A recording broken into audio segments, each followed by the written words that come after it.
always protecting you. But not no more. Tonight, I'm gonna do what I should have done. We believe there's an opportunity for a successful joint venture. Now, there is a certain character who I do refuse to talk about in my breakdowns. A lot of people have asked me to do theories, predictions, and break down my thoughts on this particular character.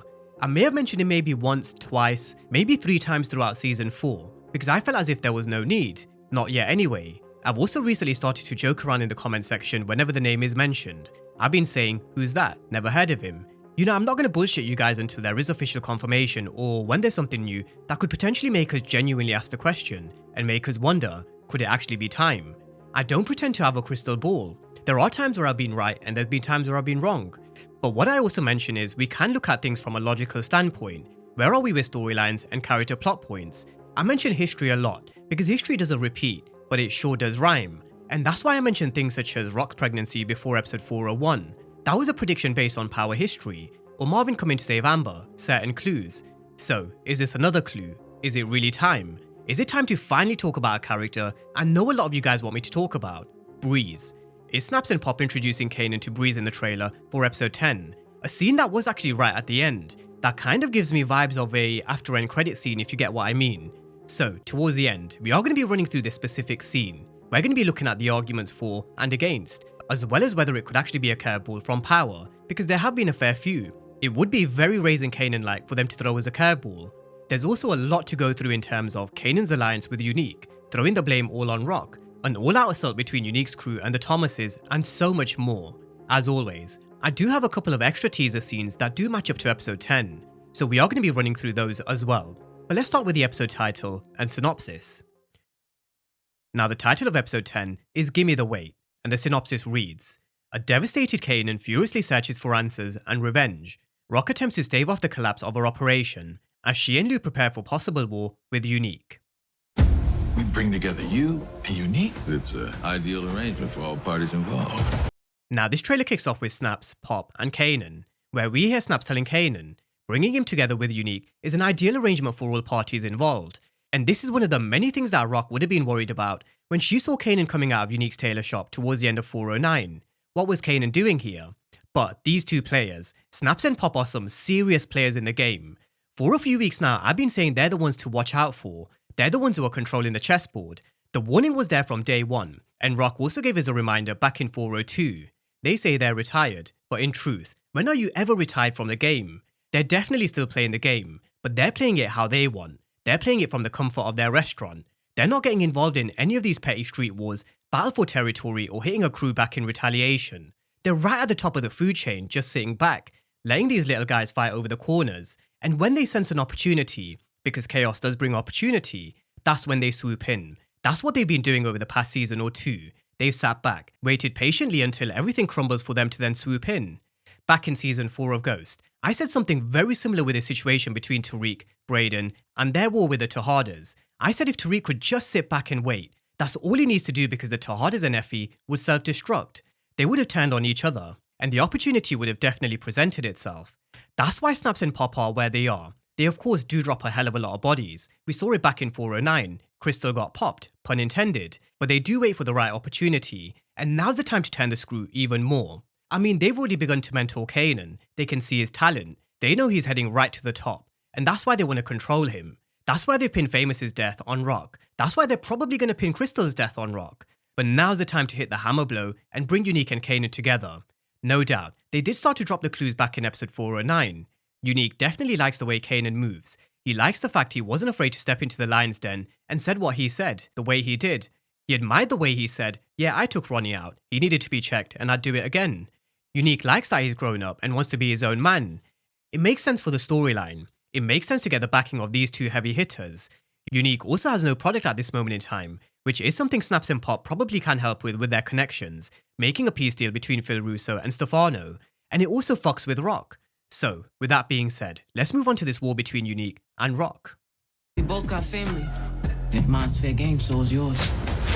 Now we know towards the end Rock and Lou enter the Dragon's Lair. A part of this conversation will be Rock warning Unique, we've both got family, and if mine is fair game, then so is yours. And we also see Panessa coming out of maybe a store, hospital, or a doctor's place. We know Panessa said that her mom has some health issues and who's going to take her to a doctor's, which Unique did say some of his guys will do that for her, but I wouldn't be surprised if she does come back to Queens.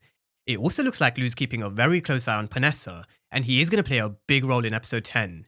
He said that he's made peace with himself, and he wants to put that work in for Raq. He's ready to go to war for the Thomases, so definitely expecting him to play a big part in this war with Unique. But on family being fair game, this all stems from Raq seeing Kanan coming out of Unique's tailor shop towards the end of 409. Unique knows bringing Kanan on board would fuck with Raq. That's what he wants. He wants to break her piece by piece, and why not attack her by taking the one person she loves the most? But if Kanan is fair game, then so is Panessa. This is why Unique put her out in Manhattan in this fancy new apartment. He wanted her and Jerome far away from Queens, because shit is about to get real. I'm making your whole world fall apart.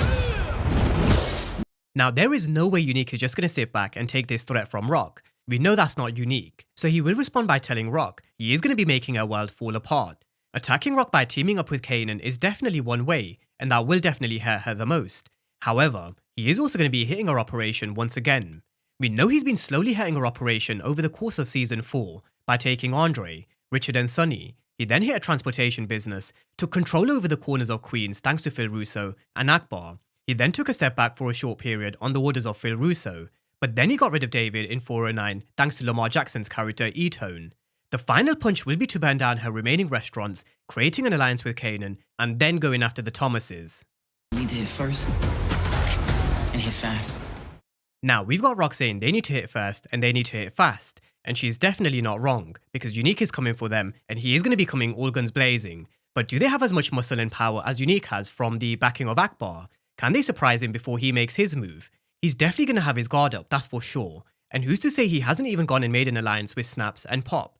What if that peace deal actually has come through in episode 10, that he spoke to Snaps about back in 408? Because if it has, then Raq isn't just going to have to worry about Unique, she's also going to have to worry about the Italians, Snaps, and also Pop. The wars genuinely may be closing in on the Thomases from every single direction. So, we've also got Marvin coming under heavy gunfire. It's a scene that I've been speaking about now for the past 2 to 3 weeks. A red car that comes under heavy gunfire, that would have been Marvin's. Now we know Unique's crew is going to be locked and loaded, that's for sure. We can see it in the trailer for episode 10. But I also wouldn't be surprised if he does make an alliance with Ellie Tyler and also his cousins. We know Ellie Tyler is looking for some revenge for Londell, and that's something that can't also be ruled out.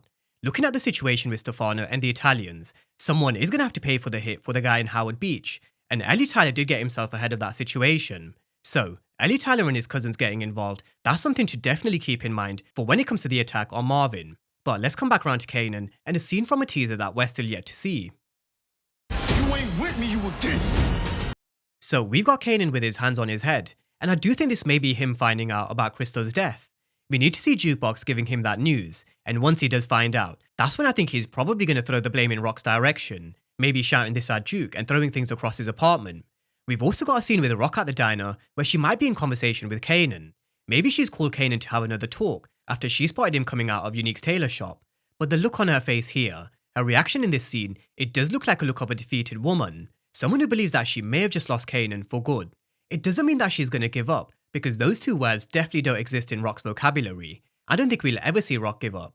But with Kanan, anger can make you sometimes lose sense and make rash decisions and calls. I'm always protecting you, but not no more. Tonight I'm gonna do what I should have done. We have to remember, at this point, he's got a lot of people manipulating him, and for the first time, it is a Raq. But based on history, based on what she's done before, Kanan's thinking history is rhyming with Raq. He's going to be thinking everything that's happening around him is because of Raq, Fame's death, OC's death, and also Crystal's death. He's going to be throwing the blame all in Raq's direction because of Snaps and Pop. So the situation and the relationship is looking really bleak. And who's to blame? I think we can probably blame both if we're going to be totally honest. It of course does start with Raq's lies and manipulation, but there's also a lot of stupidity from Kanan over seasons 1 to 3, and even in season 4. What also doesn't help is the fact you've now got Snaps, Pop, and Unique influencing Kanan. So big problems ahead for Raq if she does want to salvage any kind of relationship with her son. But coming back to this scene here, where Kanan says you're either with me or against me, I do think he may be in conversation with Duke when he finds out about Crystal's death. It makes sense for him to immediately throw the blame in Raq's direction because of what he's just had fed to him at the end of 409. And I did say them leaving Crystal's body to be found was meticulously planned. They definitely want Kanan to think it was Rock, which I don't think Duke will believe. I think Duke is someone who thinks the complete opposite. I think she'll have an inkling that he's being played by Snaps and Pop. It may also be the start and tear in the break of their relationship, which does make sense for where Kanan seems to be heading at this moment in time. Him heading down the direction of Snaps, Pop, and Unique, it would definitely cause a lot of tension between him and Duke, because you can see Duke siding with Rock. So, with that being said, it now brings us on to this scene. We believe there's an opportunity for a successful joint venture. Now, earlier on I said it gives me the feel of a after-end credit scene the way they've placed it in the trailer for episode 10, or maybe it's literally the final scene of episode 10. We've got Kanan looking on, with Snap saying he believes there's an opportunity, a successful venture as Kanan shakes hand with the mystery character, who they haven't showed on purpose. As I've said before, Ray's and Kanan are very good at throwing curveballs, and we do need to keep this in mind when we're talking about this scene. That's why I'm going to have to be real and say, there is a chance it may not be Breeze. We have to look at what they did with this specific teaser that they left on social media on purpose, and honestly, it would not surprise me one bit. They do know what they're doing, especially with Ray's and Kanan. These trailers and teasers are very easy to manipulate, because look at what they've done before, look at what they've done now. They're making us ask the question. Shit, they even have me questioning whether it could actually be Breeze. And over the last 2 or so years, how often have I ever spoke about Breeze? I hate talking about that topic unless we have official confirmation. So, we can't rule this out being a curveball. Now, could it actually just be Unique? Snaps did say earlier on in the trailer, an alliance with him and Unique is the way forward. I personally don't think it is Unique. There's no reason for them to hide the fact that Unique and Kanan could shake hands and create an alliance. They've already had that meetup in 409. I don't think that's something they need to keep a secret. And whoever this is coming out of a red car. We know Unique drives a white Beamer. So, is it time? Could it genuinely be time to introduce Breeze in maybe the last scene of episode 10 or an after-end credits scene? I do think it does make sense if you're going to introduce him and pull Kanan even further away from Rock and the Thomases. I guess now would be a great time. Snaps and Pop introducing him to Breeze would also be a great way to bring him in as well. It also seems like this scene is quite calm, as if it's set after the storm and the chaos in Queens. As Rock and Unique are battling for the streets, could this be the time where Breeze steps in? It does set up a blockbuster season 5, no doubt, where he could eventually even help Kanan bring down Snaps and Pop for their betrayal and their role in Famous and Crystal's death, because I do think they are setting up for the chessboard to be wiped clean in season 5. I've mentioned this before, there's going to be a hell of a lot of big players that do drop in season 5, and if you are dropping a lot of big players in season 5, then you are also going to have to replace them with new big players. Well, you don't get no bigger than Breeze. If you're taking a big player out, but then introducing Breeze, I guess it does kind of fill that gap. Season 5 is going to change the landscape of Queens, because eventually Kanan will transition into start working under Breeze, and if season 5 is the final season, then it does make sense for them to just start laying the foundation for that to happen. I mean, even if it's not Breeze and they're just kind of toying with us with this teaser, then whatever Sasha Penn and the writers have planned for the eventual introduction of Breeze, I will trust that they do get it right. They've given us 4 great seasons of raising Kanan, and I personally won't have a problem in waiting a bit longer if we have to. There's also another character I have kept in mind ever since season 1, and that's D-Wiz's brother. I think it's always good to circle back to the characters that they've made reference to that we haven't seen. Could it be D-Wiz's brother? If it is Breeze, is it D-Wiz's brother who's Breeze? That's a theory I've been going for a very long time. And there have also been a couple of references to D-Wiz in season 4. Are they reminding us that D-Wiz might be gone, but his brother is still out there somewhere? So definitely something just to keep in mind. But just like I mentioned before, if you're going into season 5, where I do believe there's going to be a cleaning of the chessboard of some big players, you have to replace these characters going into Power Origins. And how do you do that? As I mentioned, you get no bigger than Breeze. But that's a breakdown of where we are heading into the final episode for season 4. Will it really be the introduction of Breeze? Or are they playing us like they've done before? The floor is now yours. Let me know what you think. Let me know who you think this is, what happens between Unique and Rock, Marvin under heavy gunfire, and also where they leave the story arcs for Duke, because Garcia definitely may be coming back and looking to collect that favour. And could that also play a potential role in the break between Kanan and Duke? Drop all your thoughts down below in the comment section, and as always, thank you guys for watching, and I'll see you next time.